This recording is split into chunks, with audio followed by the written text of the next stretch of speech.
So basically, we're going to look at the market for loanable funds just like any other market. So we have buyers and we have sellers in this market. And we'll have the upward sloping supply curve and the downward sloping demand curve. So we have the supply of loanable funds, all funds that households could possibly save. And then we have the demand for loanable funds. So all the loans that businesses could take out to like expand their operations. So these things, when they take out these loans, it could be to expand their capital, so like get more machinery to be able to produce more goods. Might be research and development to actually try to find new goods or something, improve the goods they already have, so it meets consumer needs slightly better. A lot of different things they can do with those loanable funds, but basically they're going to increase production, so they're going to increase economic growth.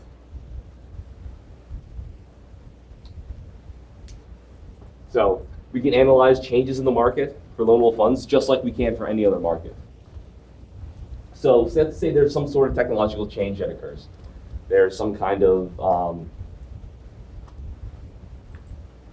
some improvement to existing technology that's going to make firms more profitable. It's going to increase their production.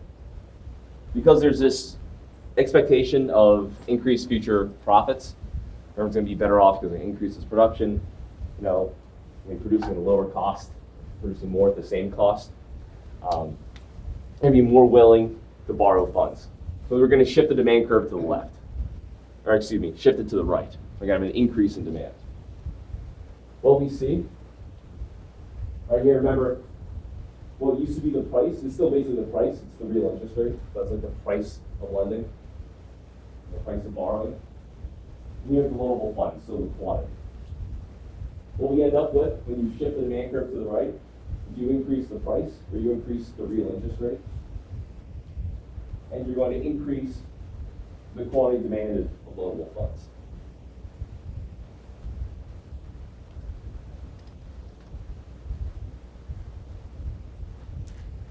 So when we have the supply of loanable funds stay the same, but the demand for loanable funds is going to increase, that's going to increase the interest rates. So it's going to make it more expensive for firms to borrow.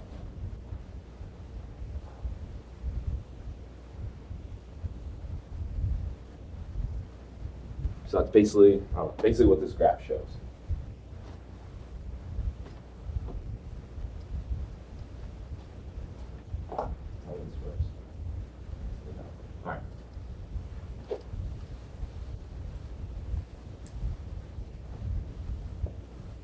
LF stands for loanable funds. So we have price or the interest rate. So let's say the government runs a budget deficit. Basically what happens when the government runs a budget deficit, they're spending more than they're taking in tax revenue. So what they're going to have to do to make up for that is borrow. Remember, we're working with a closed economy in this model, so there's no international trade. There's no investment from foreign countries. So we're just looking at within the country itself. So in this model, if the government is going to what they call dis-save or spend more money than they take in, what that's going to do is crowd out private investment. The money has to come from somewhere. So we're going to see less money available for private borrowing and lending.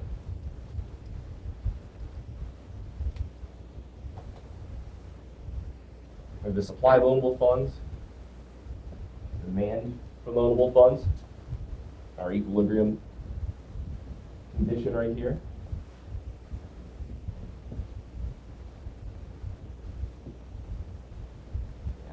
You guys even see this? Sorry, I forgot to bring a marker today, and of course, the only one here is Dad.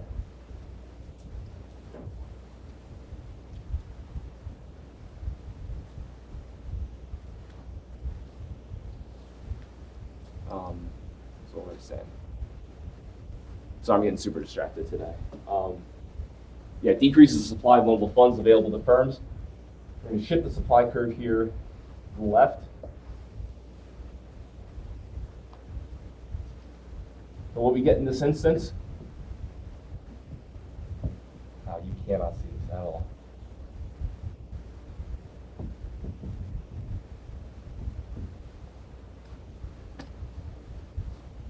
Okay, so what you end up with, I guess you'll just have to believe me if you sit more than like 5 feet away, is that the quantity of funds, of loanable funds being lent and borrowed in the market is going to decline, and we're going to see the equilibrium interest rate increase. So the effect of the government running these persistent deficits is it's going to hold down investment, reduce investment in the economy. Because so much of loanable funds that would be available to for firms, like private firms to borrow, is instead being borrowed by the government. So we can use, and we could flip this. So if there's, the government has a budget surplus, so the spending is less than the amount they're spending on all different government programs, transfer payments and all that, they end up with extra money. So what that's going to do is shift the supply curve in the loanable funds market to the right. So we end up decreasing interest rates when we have the government running a surplus. And we have an increase in funds being lent on the market.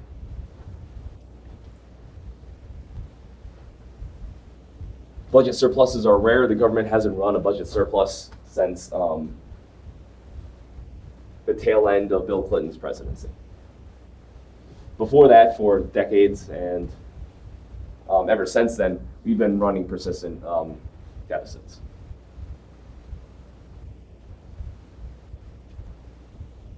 Okay, go ahead.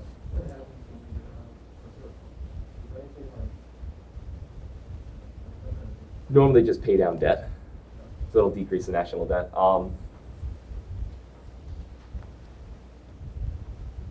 We've always had a national debt, except for a very short period in the 1830s, and there was a big debate in Congress at the time, like, what the hell are we going to do with this extra money? So there's debate, should we like save it if we need like dip into our savings later, or should we just give it back to all the American people? And the depression of the panic of 1837 happened, so those decisions were moved because they had a huge deficit during that crisis.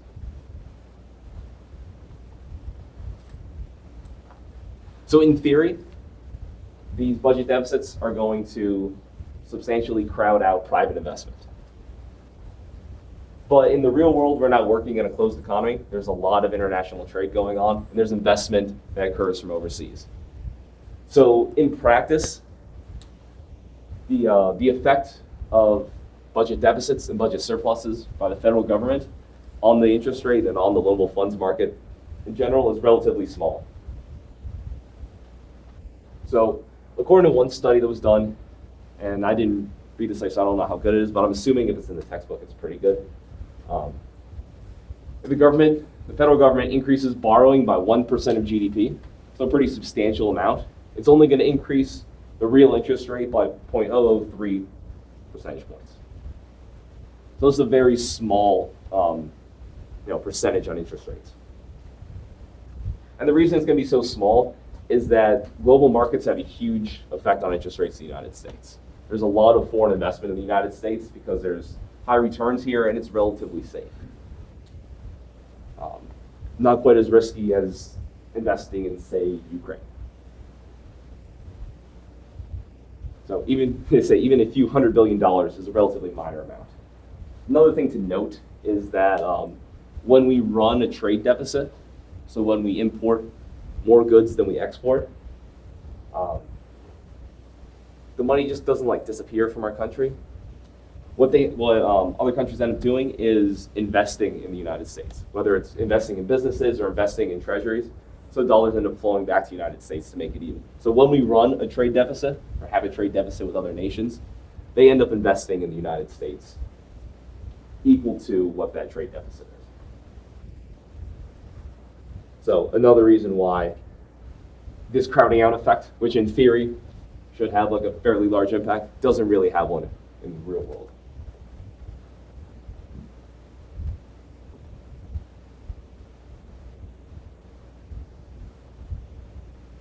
This may be changing as our national debt is reaching absurd heights. Actually, last class was like 27 trillion now. Might be 28 by today. A few of the Federal Reserve governors, I don't know if I mentioned this before or not, but they've noted that the Treasury market going forward is going to need support from the Federal Reserve to make sure that the market's liquid enough that the government can actually sell that debt. How the Federal Reserve, part of what they do for their job is they buy a lot of government debt in order to try to influence the interest rates. So the fact that they say they need a large footprint in that market is some evidence that this crowding out may become more and more important going forward, that there may actually be having an effect in the future when it hasn't really so far.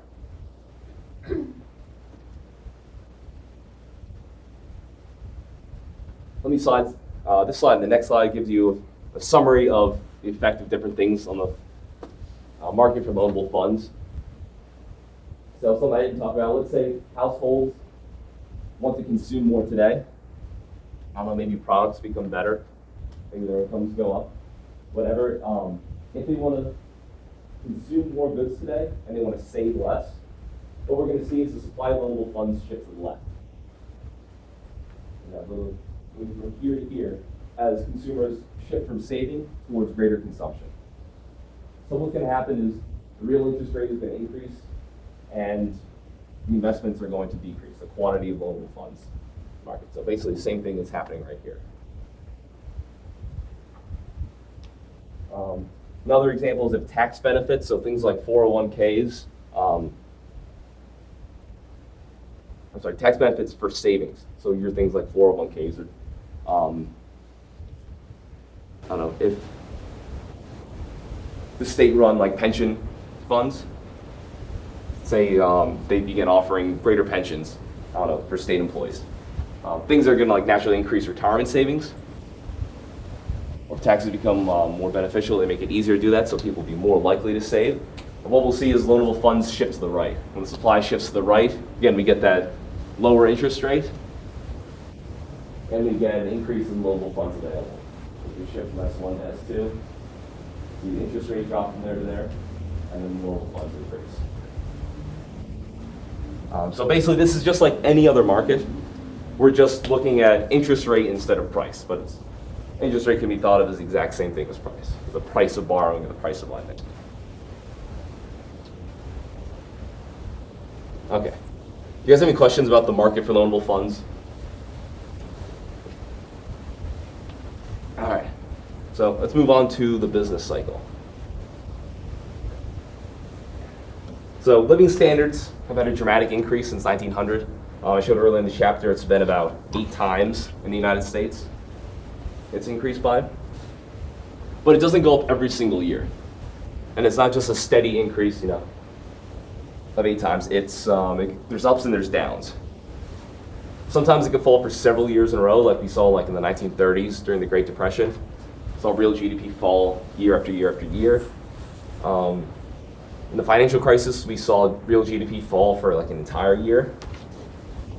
Sometimes the decreases in real GDP are much quicker, just like a month or a couple months. What these alternating periods of increasing GDP and decreasing GDP are is called the business cycle. So you have an increase, an expansion in economic activity, and a contraction in economic activity. And since at least the early 1800s, basically since the beginning of the United States, the American economy has had these alternating periods. We've had this business cycle. So in this section, we're going to look at the different periods of the business cycle and see what's going on in the economy during different periods of the business cycle.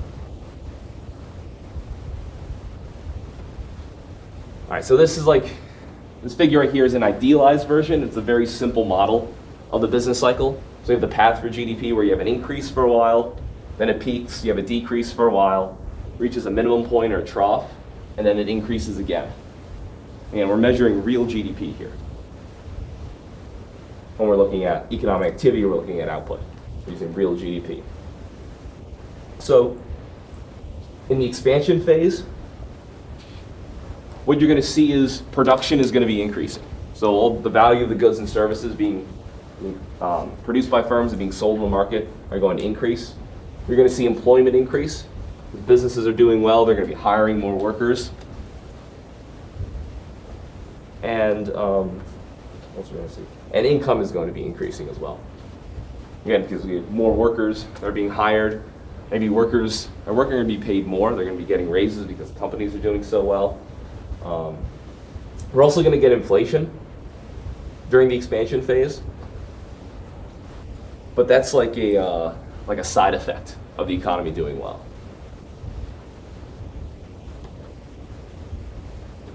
Eventually, this is going to end, so we're going to hit the peak, or the highest point, and then economic activity is going to be, again, contracting. So we'll have real GDP fall. So production, employment, income, all these are going to decline from their high. So we're going to see more workers that are being laid off. We're going to see firms producing less and less. And we're going to see incomes fall from its high point. I'll give you a lot of different causes for this peak and for the resulting recession from it. So it could be caused by bad policy from the government. Different laws or regulations they enact may cause bad side effects that eventually cause the economy to enter a recession. It could be bad decisions by firms. They could undertake a lot of bad investments, maybe anticipating an industry to take off and it doesn't. Maybe they think consumers' tastes and preferences are going to change and it turns out they don't. A lot of different bad decisions that firms or entire industries can make that may lead to a recession.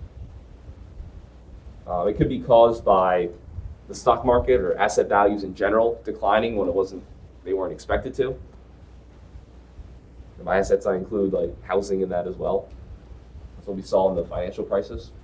It could be other things like war, famine, that causes the expansion to stop and recession to begin.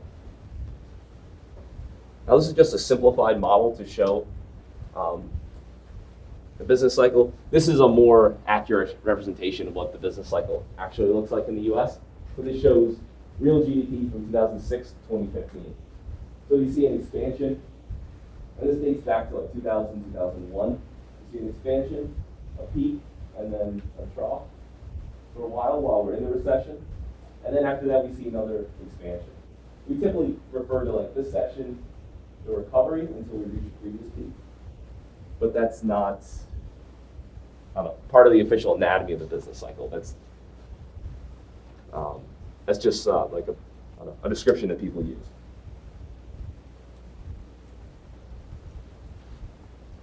So this recession here, shown in the business cycle for the financial crisis, was the longest and the most severe contraction we've seen since the Great Depression.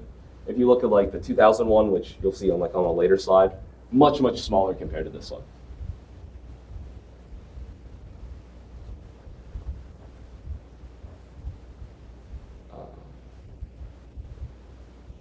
So typically after a recession, we see real GDP growth bounce back much more quickly than we saw from this recession. Economists are still trying to grapple with what the exact causes of the slow growth and slow return to normal has been.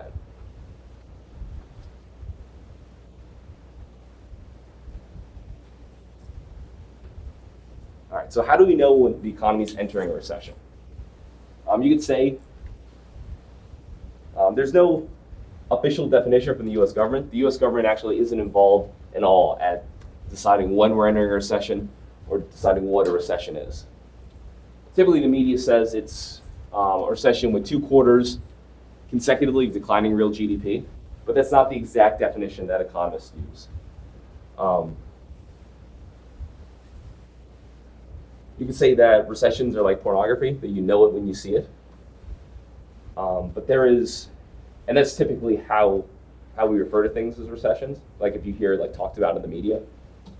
But the official designation of a recession comes from the National Bureau of Economic Research. This isn't part of it's not like an official part of the federal government. You don't see the president appointing the head of the NBER. But they define a recession as a significant decline in activity across the economy, lasting more than a few months, and it's visible in industrial production, employment, real income, and wholesale retail trade.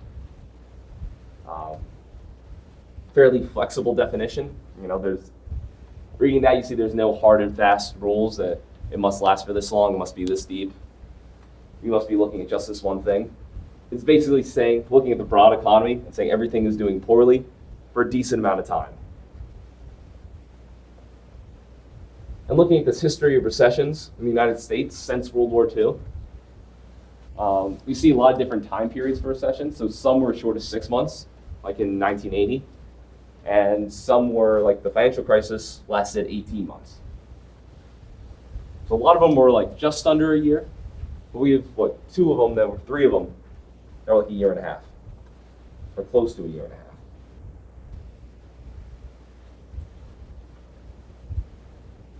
Early on, I mean, look at this, we have 53, 57, 60, 69, 73, then we have 80, 81, like back to back. And then there's much from we have 81 to 90, 90 to 2001, 2001 to 07. And much early on, there's a lot more frequent recessions than we see now. You guys have any idea why that might be?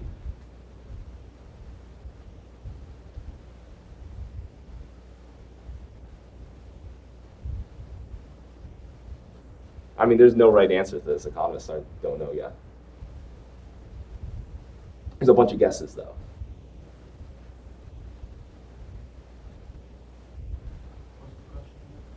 Why we see a lot more recessions in the past, but now, in more recent times, there's a lot fewer recessions.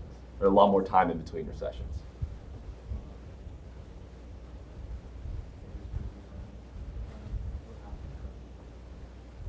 That we've taken some of the lessons from previous recessions. I was going to say we've learned from our mistakes. Yeah.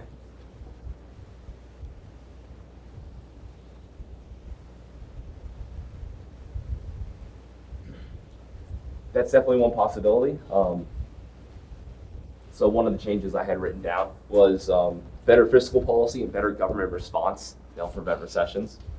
So in the past, going back before this list, so like 1920s and 30s, or I guess everything up until the Great Depression, government really didn't respond with fiscal policy. They didn't have so-called automatic stabilizers like unemployment insurance that kicks in as soon as someone loses their job.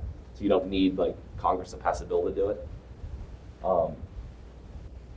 We didn't use these things, or we used them a lot more haphazardly in the past, even going through the 50s and 60s. So maybe now the government is just better at doing that. Maybe these programs are large enough that actually has an effect. And if we have a slight downturn start to occur, that we're able to use this policy to prevent that from turning into an outright recession. That's one possibility.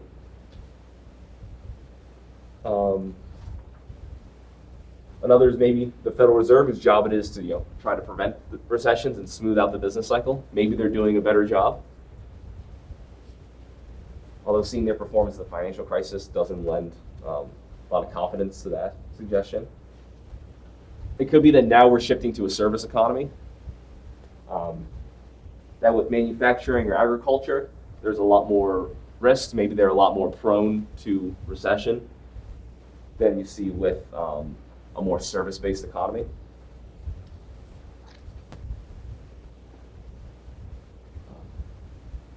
Maybe we're better connected through communication and transportation.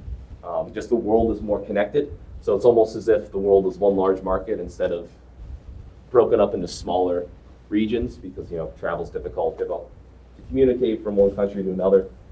So because of that, problems in one country, if there's one country starts to go in recession, I don't know, maybe another country is able to invest more, and there the relative price goes down. Maybe because firms are larger, now they have much larger markets to sell in, so they're not going to lay off workers if sales in one area goes down, because literally you're selling in all these different other markets. So it's not that catastrophic for them. Likewise, large firms are likely to be able to handle weather poor economy better than small firms will. We have much larger firms today than we did in the past. We saw this during COVID, that a lot of small businesses went under because they just didn't have the resources to be able to withstand being shut down for months at a time. Whereas a lot of small businesses went out of business and probably won't be coming back. I don't know, maybe it's something else we haven't figured out yet. I think this is an interesting open question of why we see much more volatility in the past and we see so much less volatility today. So do you think the recession is a good time to expand your business?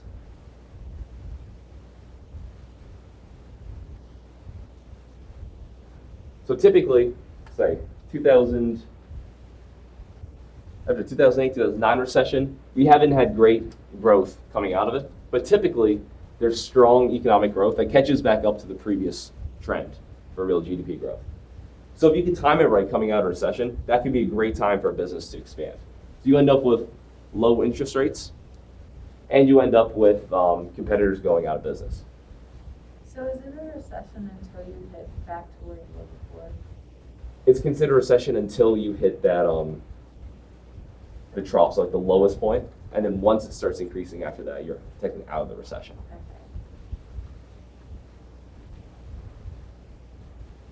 So they give an example of VF Corporation. I guess they're the largest apparel maker in the world. Do you guys know that company? Okay, I don't either, so I don't feel so bad. 2008, they opened 89 stores. 2009, they opened 70 stores. So they really expanded a lot coming out of the Great Recession. And by 2015, they were extremely successful. Their profits are doing well, all that stuff. So it makes their decision look smart. Because they took advantage of very low interest rates from the recession, it was more profitable for them to expand.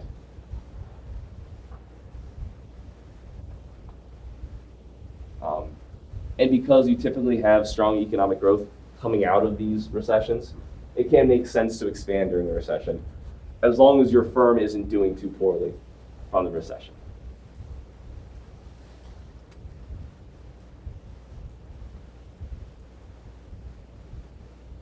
Okay, so what happens during a business cycle?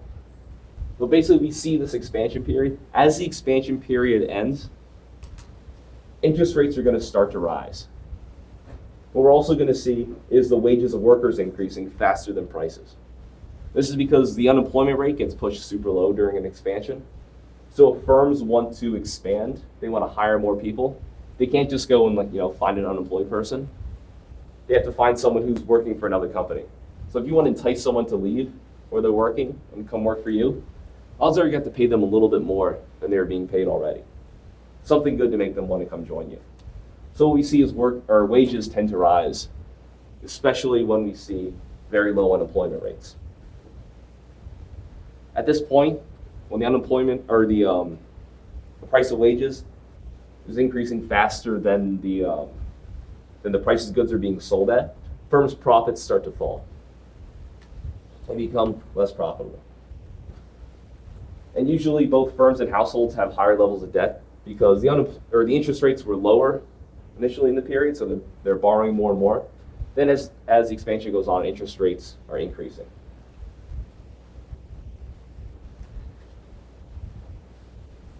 So when we hit this peak, this is usually about when we start hitting the peak of the business cycle. Firms begin reducing their spending, first on capital goods and other long-term investments, because they're having these reduced profits as they reach the peak.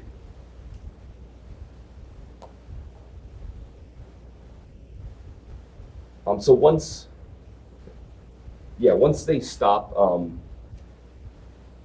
at the same time, consumers slow down purchasing durable goods. So those goods that are very expensive, it's a large portion of consumers' income. They typically have to borrow in order to afford them. So things like cars, refrigerators, washing machines, these sorts of things are consumer goods, or are consumer durables. As firms stop spending on capital and individuals, like households, stop spending on durable goods, the firms selling those goods experience falling sales, so they end up reducing their labor force, try to cut down their labor costs as their profits continue to fall.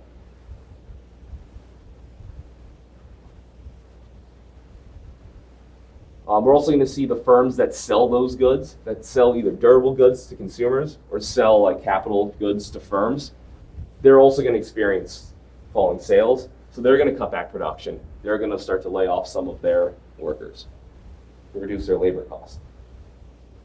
This increases the unemployment rate. So that's going to decrease spending in the economy, and it drives further layoffs and further reductions in consumer spending. And we go down and down into a recession. Eventually, we're going to hit that trough. Eventually, firms are going to stop laying off workers. Incomes are going to stabilize. And eventually begin to increase. So this may be due to fiscal policy from like the federal government, maybe increasing transfer payments, maybe there's unemployment insurance that's being offered. Firms will start to take advantage of the low interest rates and begin expanding and restart their long-term investment. Eventually that's going to cause hiring, which reduces the unemployment rate, and it's increasing spending again.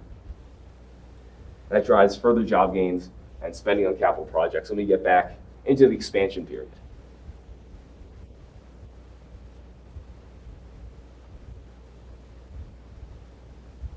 Based on where we are in the business cycle, we're going to see the effect on spending for different types of goods be different, for lack of a better term. So during recessions, consumers are going to continue to buy non-durable goods. These are much more stable throughout the business cycle. So you're not going to see wide changes in things like food or clothing. People generally tend to spend about the same amount, whether their incomes are increasing or decreasing. So it's durable goods. Those types of goods are going to be more strongly affected. So when we're in the expansion phase, we're going to see a much larger increase in durable goods, and like the purchases of them compared to non-durable goods. Likewise, during recession, we're going to see spending drop on durable goods a lot more than non-durable goods. And again, because they're more expensive, they're a larger part of the consumer's budget, and because they typically need to borrow in order to afford them, durable goods are going to be much less purchasing them by consumers during a recession. Yeah, and here we're talking about business Corning that sells ceramics that's placed in automobiles and display panels for television and computers. So durable goods. The figure here on the left, we have real GDP. We see here the recession in 2001 and the recession in 2007, 2009. So we see this is like a slight recession compared to what we saw in the financial crisis. But just looking at the financial crisis for motor vehicle sales, so durable goods, and information processing equipment, which goes into these durable goods. We see them both drop substantially during the recession. Because these products that Corning sell go into durable goods, they're used in the production of durable goods, they're going to move in line with durable goods. So we see a substantial drop during the recession. And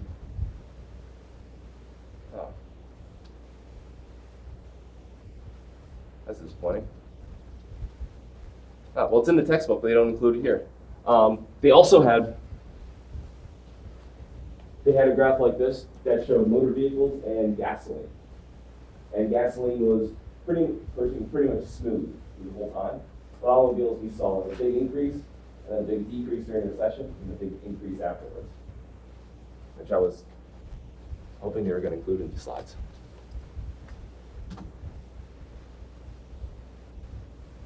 Why would that be? Like why? Because gasoline is a very small part of your overall budget, and your demand's not going to be too elastic for that because you still have to drive to get to work and stuff. You may do some things to try to reduce your gasoline consumption, like go on fewer long vacations and stuff. But you're still going to go to work every day, run errands, that kind of stuff. But cars are a huge, huge purchase. So you're not going to want to take a loan out if you lost your job or if, I don't know, you think there's a good chance of you losing your job and if interest rates start increasing. So typically you'll wait until the recession's over, things are doing better, and then you'll go out and try to purchase a car. Obviously, if your car breaks down, you can't help that.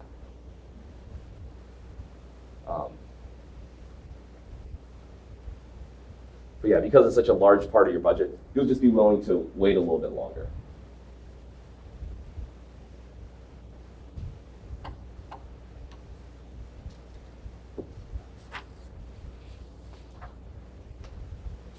Okay, so the inflation rate, remember, it measures the change in the price level from one year to the next. So we're trying to capture the change in the cost of living. So during the expansion phase of a business cycle, the demand for products is high relative to supply. It takes a while to increase production for goods when demand increases. So what we end up getting is price increases, or we get higher inflation. It starts out low during the beginning of the expansion, and then as the expansion continues, the inflation rate is going to get higher and higher. Like I said, this is kind of it's like a side effect of the economy doing well. It's not that high inflation is making the economy perform well. It's not the inflation isn't driving the expansion. It's the expansion driving the inflation. After the financial crisis, Federal Reserve Chair Ben Bernanke was talking about the need to increase inflation. A lot of people, like hearing about that in the news, were very upset by it, thinking that he just wanted to make prices higher when people were losing their jobs. But what he was saying was that like we need to get back into the expansion phase of the business cycle when there's going to be some inflation. That's not like the end game. That's just what happens when things are going well. Now, during a recession, demand for products is going to be low relative to supply. So there's going to be a bunch of goods out there that aren't being sold in inventories. So prices are going to increase more slowly, or they might even decrease. So we end up with low inflation or deflation during the recession.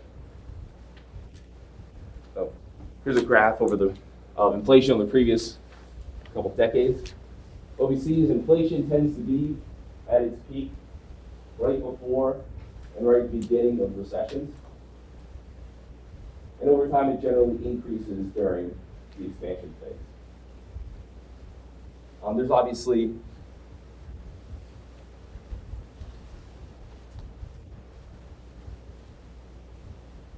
it's been weird since the financial crisis. And we see there was some outright deflation for a little bit towards the end of the financial crisis. Inflation across the world has been persistently low for the past decade, and policymakers and economists are still unsure what's going on and why they've been unable to increase inflation. And central banks around the world have been trying to increase inflation, trying to get us back into the expansion phase, and it just has not gotten back to the previous normal. So unfortunately, you're learning about all these relationships, and it's not holding for the past decade, which feels really weird to try to teach this stuff. When I teach my class just on like the Federal Reserve and monetary policy, something we focus on is what's going on, why have we not gotten back to the old normal, some of the theories about that. And at least I feel better teaching that, because like then we're talking about like why this stuff is weird. Now I'm just teaching all this stuff and saying, but not right now. Makes me feel like the asshole. All right, here's the unemployment rate, which has been normal, just persistently high lately. So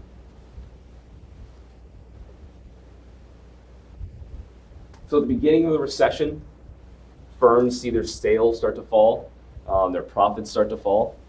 So they gradually reduce their production, and eventually they have to start laying off workers. We say wages are sticky. Wages are slow to respond to changes in worker productivity. So when firms like sales are falling, technically like workers are becoming less productive, you don't see their wages decrease in response. And a lot of people obviously wouldn't want to see their wages fall when they're working. That's not good for employee morale. I know I definitely wouldn't want to see my wages fall. I don't know, like last spring when we went online. Even though like the revenue I'm generating had fallen. But so what we typically see is that firms, in order to reduce labor costs, if they can't reduce what they're paying each worker, they'll have to lay off some of their workers. So as we enter a recession, we see the unemployment rate increase. And that continues until some point after the recession ends. That's something that's important to note, that there's this lag in unemployment increases. There's a couple possible causes for that. The first is that even if the employment begins increasing again, that we reach the end of the recession, firms begin hiring workers back as consumer spending is increasing, they may not be hiring workers back fast enough. So we'll see a very small increase in like new hires, but we're seeing more people enter the labor market because they're now graduating college, they're getting old enough to begin working. So the labor force in total is expanding more than the actual employment, which causes the unemployment number to actually increase.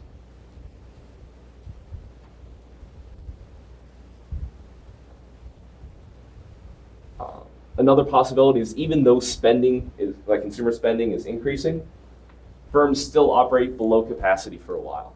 So they could be producing more, but they don't need to. Maybe they have large inventories, or maybe they decide instead of hiring additional workers, for the time being, they're just going to have their current workers work more hours or work overtime. Possibly because they're not sure how long this new demand is going to last for, whether the increase is like just temporary or whether it's a permanent recovery. The third possibility, the textbook doesn't mention this here, but it does talk about it elsewhere, is the existence of unemployment insurance. So unemployment insurance makes it easier for people to sit out after they've lost their job, wait till they find a job that actually matches their skills, instead of taking the first one available, which is great to make sure, like, efficiency-wise, to make sure that people get jobs they're actually good for instead of the first one they could find. But it also makes the unemployment rate itself higher than it would be otherwise. So it might just be unemployment insurance is making the number look higher and stretching this out until workers can find a job that actually applies to them, which wouldn't be a terrible thing. All right, and here we have the fluctuations of real GDP. I talked about how recessions were a lot more common in the past, like early on. Here we have from 1900 all the way up to 2010, we see wide swings in GDP growth. I don't know, like someone's lying on a polygraph test. And then we hit the 1950s and it starts to slow down. We have far fewer recessions, and the recessions are nowhere near as deep. And we see lower growth but steadier growth. So these very mild business cycles since the 1980s, economists started calling the period the Great Moderation. So rather than having these wild swings, it was just slow, moderate growth, and it was steady. This term comes from I think the late 90s, early 2000s. So obviously well before the financial crisis.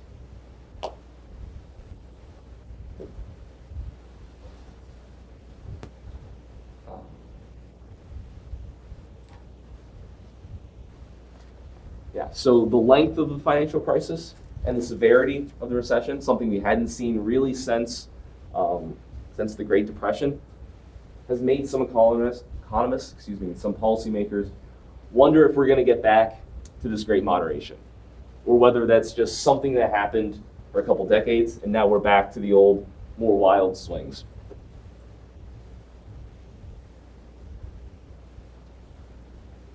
So we want to understand if the Great Moderation is over. It's important to think about why it occurred, what was going on to make it happen. Okay, try to get through this in the next couple minutes. So there's several factors. The first one is the increasing importance of the service industry in the economy instead of more manufacturing and agriculture like we saw historically for the US. So durable goods is extremely affected by recessions. An economy that's more based on services instead of durable goods is going to have less fluctuation. We're going to see less fluctuations in GDP. And this dates back to Paul Krugman's, some of his work in the 90s. In particular, he talked about a lot in the book Peddling Prosperity about the importance of the service industry and what that's going to do to economic growth. And first of all, he said it's going to be, we're going to see less dramatic swings.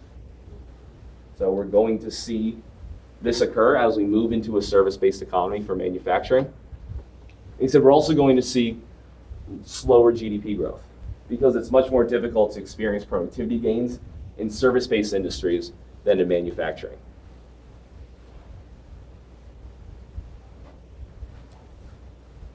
All right, it's too late to go into that. All right, next is the establishment of unemployment insurance. So before the 1930s, we really didn't see these types of programs in the United States. So these allow consumers to purchase goods and services in a recession. They may not have the same levels of income as they had before, but they still have some money. So you're sort of making recessions less deep because people have 75% or 66% of their previous income. So you're going to see less dramatic swings downward when people lose their jobs in these recessions. Then the government has some active stabilization policies.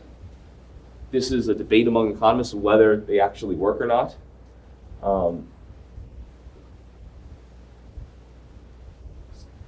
So they will have actual fiscal stimulus programs that Congress decides on during the recession itself, like we saw during COVID-19, and we'll likely see another round of stimulus coming out soon.